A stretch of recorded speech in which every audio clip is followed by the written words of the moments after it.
মাধুরী দীক্ষিত, যাকে বলিউডের dancing queen বলা হয়, 90-এর দশকের জনপ্রিয় অভিনেত্রী, যার কারিশমা আজও মুগ্ধ করে নেটিজেনদের। মাধুরী দীক্ষিতের রূপের সৌন্দর্যে বুধ 8 থেকে 80। 80-র দশকের শেষে বলিউডে আত্মপ্রকাশ করেন মাধুরী। সেই তখন থেকে এখন পর্যন্ত 3 দশকের বেশি সময় ধরে সফল অভিনয় জীবন। দীর্ঘদিনের কেরিয়ারের একাধিক ছবিতে অভিনয় করে সকলের মন জয় করে নিয়েছেন মাধুরী। মাধুরীর সৌন্দর্যে পাগল ছিল একাধিক পুরুষ। সেই তালিকায় রয়েছেন জনপ্রিয় এক অভিনেত্রীর বাবাও। মাধুরীর বিয়ের খবর শুনে তিনি হাউ হাউ করে কেঁদে ফেলেছিলেন।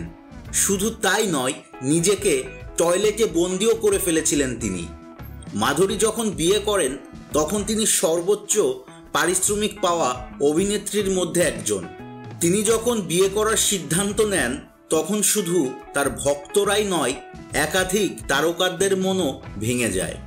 সেই লিস্টে রয়েছে বলিউডে জনপ্রিয় অভিনেত্রীর বাবা। 2016 সালে এক সাক্ষাৎকারে দীপিকা পাডুকোন বলেছিলেন যে তার বাবা প্রকাশ পাডুকোন যখন মাধুরী দীক্ষিতের বিয়ের কথা জানতে পেরেছিলেন তখন তিনি হতবাক হয়ে গিয়েছিলেন। তিনি এতটাই কষ্ট পেয়েছিলেন যে নিজেকে বাথরুমে আটকে রেখেছিলেন, কারণ তিনি এটা সহ্য করতে পারেননি। বলিউড অভিনেত্রী দীপিকা পাডুকোন তার বাবার খুব কাছের এবং তাদের দুজনের সম্পর্কও খুব ভালো। দীপিকা আরও বলেন যে তার বাবা প্রকাশ পাডুকোন মাধুরী দীক্ষিতের প্রতি ক্রাশ ছিলেন। শুধু তাই নয়, মাধুরীর জন্য প্রচণ্ড পাগল ছিলেন।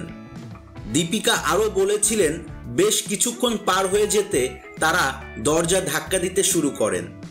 বাবা বেরিয়েছিলেন এক সময়, কেঁদে কেঁদে চোখ লাল। তা দেখে দীপিকার মা নাকি অবাক হয়ে বলেছিলেন চোখ তো ফুলে ঢোল, ভেতরে বসে কাঁদছিলে নাকি। দীপিকা মাধুরীকে বলেন তোমার প্রেমে পাগল ছিল আমার বাবা। সারাদিন নিজের রুটিনে বুঁদ হয়ে চললেও তুমি ছিলে বাবার অনুপ্রেরণা। যদিও সেই কথা জানতে পেরেছি অনেক পরে। দীপিকা যখন এই গোপন তথ্য ফাঁস করেছিলেন তখন মাধুরী দীক্ষিত তার সামনে বসেছিল। এটা শুনেই ধকধকগাল লজ্জায় লাল হয়ে গিয়েছিল। কি বলবেন, হাসবেন না কাঁদবেন তা নাকি বুঝেই উঠতে পারছিলেন না মাধুরী। গত 10 জুন 67 বছরে পা দিয়েছেন প্রকাশ পাডুকোন।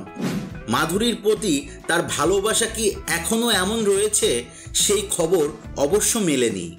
মাধুরীর বিয়ের খবর এরকম কতজনের মন ভেঙেছিল তার কোনো হিসাব নেই।